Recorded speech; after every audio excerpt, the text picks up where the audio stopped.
Hello everyone, this is Sanaz Baghestani, a PhD candidate of Information Science in Alzahra University, Iran, and a research instructor at Encyclopaedia Islamica Foundation.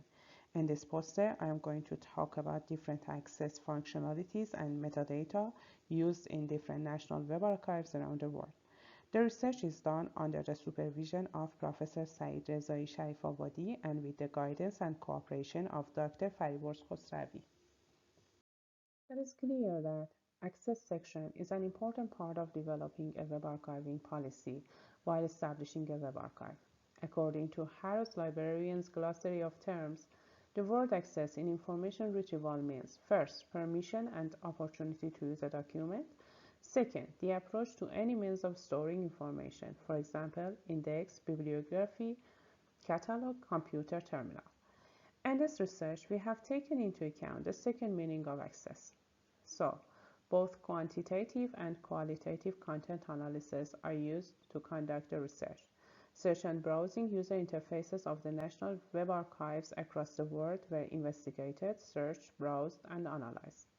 Statistical population consists of search and browsing user interfaces of the national institutions that are Iipc member and developing national web archives.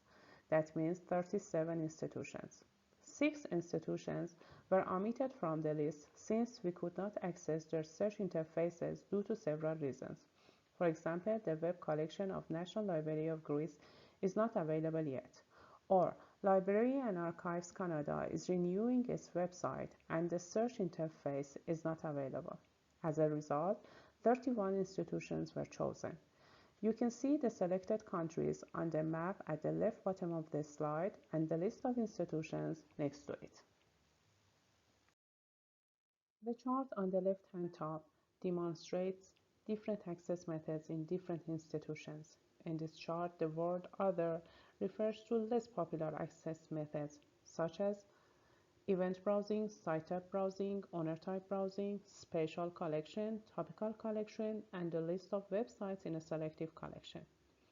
The statistics clearly illustrate that all institutions chose URL search as an access method, and alphabetical browsing has the least popularity among the web archiving initiatives.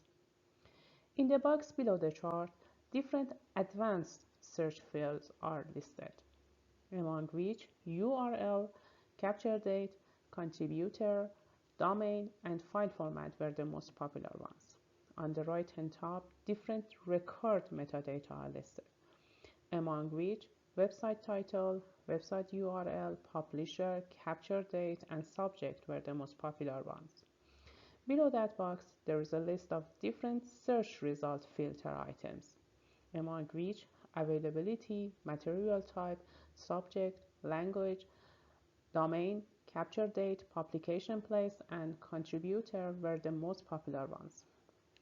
And finally, on the right-hand bottom, you can see the items by which the results of a search are sorted.